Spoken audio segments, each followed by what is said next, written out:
Hello students, I am Siddharth, your social science teacher from BLS International School, Hathras. Students, I welcome you all in my 15th video lecture. In this video, I am going to explain the Delhi Sultans. It is the third chapter from a history book. So let's start it. Student, in chapter 2, we saw that regions like the Kaveri Delta became the center of large kingdoms. You notice that there was no mention of a kingdom with Delhi as its capital. That was because Delhi became an important city only in the 12th century. Last chapter बच्चों हमने देखा था कि वहाँ एक Kaveri delta था जो कि एक सेंटर बन गया था लार्ज किंगडम का। लेकिन उस वक्त हम दिल्ली जैसे ऐसे किसी किंगडम को नहीं जानते थे जो कि इन किंगडम्स की कैपिटल रहा हो। दिल्ली सल्तनत बनने से पहले जो ये एरिया था ये राजपूत डायनेस्टीज़ के कंट्रोल में था। वे तोमर राजपूत थे जिनके शासनकाल में दिल्ली पहले बार उनके राज्य की राजधानी बना, जिन्हें चौहान्स ने 12वीं शताब्दी के मध्य 12th सेंचुरी के मिडिल में हरा दिया। ये तोमर और चौहानी थे जिनके शासनकाल में दिल्ली एक मुख्य औद्योगिक नगर बना जहाँ पर कई सारे बिजनेस प्रॉस्पेरस हुए। उस वक्त इस राज्य में कई सारे जैन मर्चेंट रहा करते थे जिन्होंने यहाँ पर कई सारे मंदिरों का निर्माण कराया। उस वक्त यहाँ पर सिक्के भी ढाले जाते थे, कॉइन्स मिंटेड हियर, और इसीलिए उस वक्त इस जगह को दिल्ली वॉल कहा जाता था। The transformation of Delhi into a capital that controlled vast area of the subcontinent started with the foundation of the Delhi Sultanate. In the beginning of the 13th century, the Delhi Sultans built many cities in the area that we now known as Delhi. बच्चों, दिल्ली को एक large capital में transform करने का सिलसिला 13th century में start हुआ। ये उस वक्त हुआ जब यहाँ पर दिल्ली सल्तनत की नींव रखी गई। The Delhi sultan built many cities in the area that we now known as Delhi. Delhi के सुल्तानों ने इन क्षेत्रों में कई सारी सिटीज़ को डेवलप किया, इस्टेब्लिश किया, और उसी क्षेत्र को आज हम दिल्ली के नाम से जानते हैं। Students, take a look at this table and then you will get to know that there were 5 dynasties that together made the Delhi Sultanate. At the first, early Turkish ruler, they ruled between 1206 to 1290, और इनके famous ruler थे Qutbuddin Aibak, Shamsuddin Iltutmish, Razia and Ghiyasuddin Balban. The next is Khilji dynasty. Third is Tughlaq dynasty. Fourth, Sayyid dynasty, and the fifth is Lodhi dynasty. मतलब दिल्ली सल्तनत जिसने करीब 300 साल दिल्ली और उसके आसपास के क्षेत्रों के ऊपर रूल किया, वो किसी एक वंश की कहानी नहीं है। ये कहानी है उन 5 वंशों की जिनका नाम मैंने अभी आपको बताया और ये आप टेबल में देख सकते हैं। इन लोगों के स्ट्रगल की, इनके डोमिनेंस की कहानी है कि किसने कब कब कहाँ कैसे रूल किया और क्या क्या इस्टेब्लिश किया। Finding out about the Delhi sultans. Students, before we read about the kings and the kingdoms, let's first talk about the sources that provide us valuable information. Inscriptions, coins and architecture provide a lot of information, especially valuable are histories. यानी कि जो हमें दिल्ली सल्तनत के बारे में पता चलता है वो इन्फॉर्मेशन हमें मिलती है इंस्क्रिप्शन से, कॉइन से, या फिर आर्किटेक्चर यानी मोनूमेंट्स और बिल्डिंग। इसमें मुख्यतः जो चीज़ है वो है हिस्ट्रीज यानी उनका इतिहास। द ऑथर्स ऑफ तवारीख वर लर्न्ड मैन, यानी जो ये तवारीख मीन्स हिस्ट्री, इतिहास। इसे लिखने वाले जो लोग थे वो काफ़ी विद्वान लोग थे। ये हुआ करते थे राजा के सचिव, secretary, administrator, poets and courtiers who recounted events and advise ruler on the governance. यानी वे लोग थे जो राजा के सहायक थे और उसे एक अच्छी गवर्नेंस के लिए सुझाव दिया करते थे और जिससे कि वे एक अच्छा रूल कायम कर सके। Additional details about the learned man. बच्चों, इस स्लाइड में हम जानेंगे इन विद्वानों से जुड़ी हुई कुछ रोचक बातें। द ऑथर्स ऑफ तवारीख lived in cities mainly Delhi and hardly ever in villages. यानी कि जो ये ऑथर्स थे इनके रहने के लिए राजा ने दिल्ली में ही प्रबंध किया हुआ था। They often wrote their histories for sultan in the hope of rich awards. कभी कभी जो ये ऑथर्स थे राजा के बारे में बड़ा चढ़ाकर भी लिखते थे जिससे कि राजा खुश होकर इन्हें अच्छा इनाम दे। These authors advised ruler on the need to preserve an ideal social order based on birthright and gender distinction. ये जो authors थे राजा को सुझाव दिया करते थे ज़रूरत पड़ने पर कि किस तरह वे समाज को एक आदर्श व्यवस्था में कायम कर सकता है। उस वक्त यहाँ पर बर्थ राइट और जेंडर डिस्टिंक्शन भी मुख्य फैक्टर थे। राजा को इसका भी ध्यान रखना होता था। Early Turkish rulers, the slave dynasty. The rulers of this dynasty were called slaves और मामलक sultans. Mamluk in Arabic means owned. Many sultan of the slave dynasty were highly educated. They were experts in war tactics. They were also well aware about the strategies of war, control of armies and court politics as well. तो बच्चों जो ये वंश है slave dynasty से हम गुलाम वंश भी कहते हैं। इसके जो सुल्तान थे उन्हें स्लेव यानी गुलाम और मामलक सुल्तान भी कहा जाता था। मामलक एक अरबी शब्द है जिसका मतलब होता है ओन्ड यानी गुलाम। इस वंश के शुरुआत में जो सुल्तान थे वो स्लेव थे, लेकिन अपनी काबिलियत के दम पर उन लोगों ने इस सल्तनत में काफ़ी अच्छी पोजीशन को अचीव किया। यहाँ तक कि कई सुल्तान तो काफ़ी पढ़े लिखे थे और उन्हें युद्ध की रणनीति तैयार करना, सेना का संचालन करना और राजनीति की अच्छी समझ थी।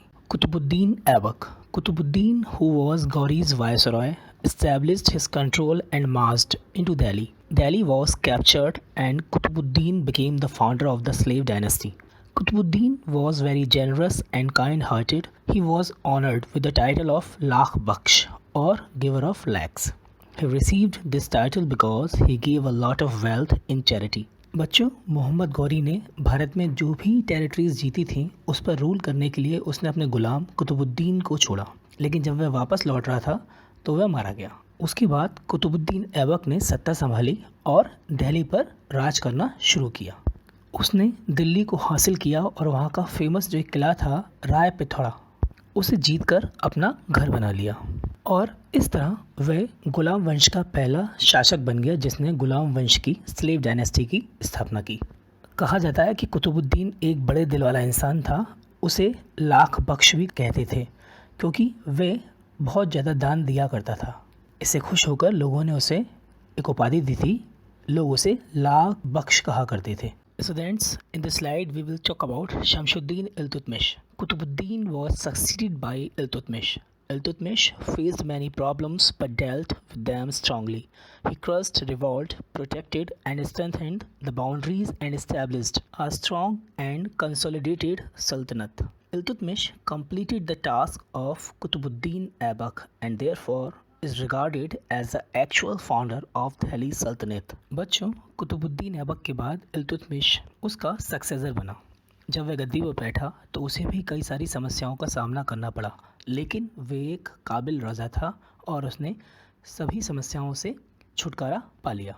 उसने सभी विद्रोह को ख़त्म करते हुए अपने राज्य को सुरक्षित किया, प्रोटेक्टेड किया और उसे एक शक्तिशाली साम्राज्य के रूप में स्थापित किया। कहा जाता है कि इल्तुतमिश ने उन सभी कामों को पूरा किया जो कि कुतुबुद्दीन अपने रहते हुए ना कर सका। इस वजह से लोग या हिस्टोरियन उसे दिल्ली सल्तनत का रियल फाउंडर मानते हैं।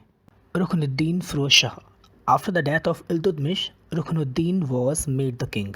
He didn't have the qualities of a king. He was an extremely careless and fun-loving person. He didn't pay attention to the matters of Sultanate and neglected the administration. People demanded an able and caring administrator, so they made Razia the ruler of the Sultanate.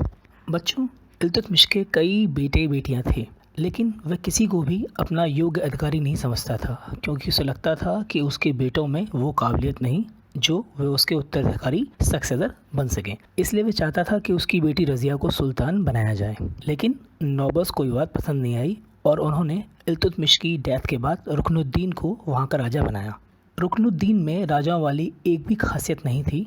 वह बहुत ही ज़्यादा लापरवाह और मस्त मौला किस्म का इंसान था। उसने राज्य के और प्रशासन की ओर भी कोई ध्यान नहीं दिया। इससे लोग उससे परेशान थे और वे चाहते थे कि किसी योग्य आदमी को उनका राजा बनाया जाए। इसलिए जल्द ही उसे सत्ता से हाथ धोना पड़ा और रज़िया सुल्तान को वहाँ की सुल्तान बनाया गया। रज़िया सुल्तान who ruled between 1236 to 40. Razia was a dynamic ruler. She was progressive thinker, so she threw off her female attire and the veil and put on a coat and a cap. She rode an elephant like males, hunted and led the army. She was successful in establishing law and order in her kingdom. Razia's reign was short and full of problems. The nobles hated her. They wanted power in their hands. The fertile nobles Chehalgani could not tolerate a woman's rule, therefore conspired against Razia. They killed her in a battle just outside the Delhi. Razia सुल्तान एक बहुआयामी शासिका थी। वह एक प्रगतिशील सोच रखती थी, इसलिए दरबार में पुरुषों को सहज महसूस कराने के लिए उसने कोट और कैप पहनना शुरू कर दिया। यहाँ तक कि वे मेल मेंबर्स की तरह हाथी पर सवार होकर दरबार आती थी और शिकार खेलने भी जाती थी। उसने अपने राज्य में लॉ एंड ऑर्डर को इस्टेब्लिश कर दिया था। लेकिन रज़िया सुल्तान का जो शासनकाल था वो भी काफ़ी कम समय का था और परेशानियों से घिरा हुआ था। नोबल्स उसे पसंद नहीं किया करते थे। वे चाहते थे कि जो सत्ता की शक्ति है उनके हाथों में आ जाए, यानी नोबल्स इस राज्य को चलाएं। वे महिला शासिका के अंडर काम करना नहीं चाहते थे, इसलिए उन्होंने रज़िया सुल्तान के खिलाफ षड्यंत्र रचा और उसे मार दिया। Razia al-Din, popularly known as Razia Sultana, was a ruler of Delhi Sultanate. She is notable for being the first female Muslim ruler of the Indian subcontinent. Minhaj Siraz wrote about Razia. Sultan Razia was a great monarch, wise, just, generous, a dispenser of justice, leader of the armies, protector of her subjects, but born of the wrong gender. So, in the estimation of man, all her virtues were worthless. Razia Sultan Bharat की पहली मुस्लिम शासिका थी। मिनहाज सिराज उनके बारे में लिखते हैं कि रज़िया एक महान शासिका थी। वह बुद्धिमान थी, रहमदिल थी, लोगों को न्याय देने वाली थी, अपने सब्जेक्ट्स यानी प्रजा का भला चाहने वाली थी। लेकिन वह एक गलत जेंडर में पैदा हुई, यानी कि लोगों को महिलाओं में ये क्वालिटी पसंद नहीं थी और वह एक महिला थी, इसलिए उसके ये सभी गुण बेकार थे, व्यर्थ थे। Students, in this slide we will read about Nasruddin Mahmud. Nasruddin Mahmud, another son of Iltutmish, ruled from 1246 to 1266 with the support of the nobles. But he was totally incapable and a mere puppet. During Nasruddin's reign, Balban controlled the administration despite opposition from other nobles. बच्चों, रज़िया सुल्तान की मृत्यु के बाद साम्राज्य में नई परेशानियां आनी शुरू हो गईं और इस छोटे समय में 1240 से 1266 में कई सारी परेशानियां और नए नए राजा गद्दी पर बैठे। बच्चों, रज़िया सुल्तान की डेथ के बाद नसरुद्दीन गद्दी पर बैठा, जो कि इल्तुतमिश का ही बेटा था। उसने नोबल्स के सपोर्ट से सत्ता को संभाला, लेकिन वह बहुत ही अयोग्य राजा था, या कहा जाए तो वह नोबल्स के हाथ की कठपुतली था। इसी लापरवाही के चलते बलबन, जो कि एक नोबल था, उसने सत्ता अपने हाथों में ले ली। हालांकि इसके लिए दूसरे नोबल्स ने उसका विरोध किया, लेकिन फिर भी उसने साम्राज्य को अपने हाथ में ले लिया। Ghiyasuddin Balban came to power in 1266. He was an able noble and proved to be the most powerful ruler of the slave dynasty. Balban reorganized and strengthened the army. He led many campaigns against the local rulers and defeated them. Balban wanted the people to look up to the Sultan and regard him in high esteem. For this, he introduced the Persian customs of Sizda and Zamibos. Balban was criticized for introducing these customs. Ghiyasuddin Balban 1266 में गद्दी पर बैठा। कहा जाता है कि वह slave dynasty का सबसे महान और शक्तिशाली सम्राट था। उसने नए तरीकों का प्रयोग कर अपनी आर्मी को पहले से ज़्यादा मजबूत बनाया और इसके साथ साथ उसने कई सारे युद्ध लड़कर वहाँ जो उसके विरोधी थे उन्हें भी हराया। बलबन का मानना था कि जो सुल्तान की पोस्ट है उसकी काफ़ी अहमियत है दरबार में, इसलिए उसका सम्मान भी उसी कद का होना चाहिए। इसके लिए उसने अपने दरबार में 2 नए कस्टम को इंट्रोड्यूस किया। ये 2 नए कस्टम थे जो पर्शिया से थे, जिनका नाम था सिज्जा और ज़मीबोस।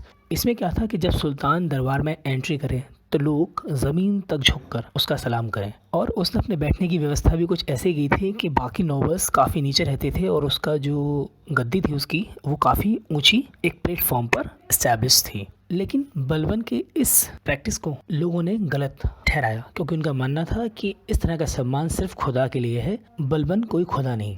इसलिए लोगों ने उसके इन रस्मों की आलोचना की, उन्हें क्रिटिसाइज़ किया। तो बच्चों, आज के वीडियो में हमने दिल्ली सल्तनत के एक वंश गुलाम वंश के बारे में विस्तार से जाना। बाकी वंश जो अभी बचे हैं इस सल्तनत के, उनके बारे में मैं अगली वीडियो में ज़िक्र करूँगा। तब तक के लिए अपना ख्याल रखें। Good bye.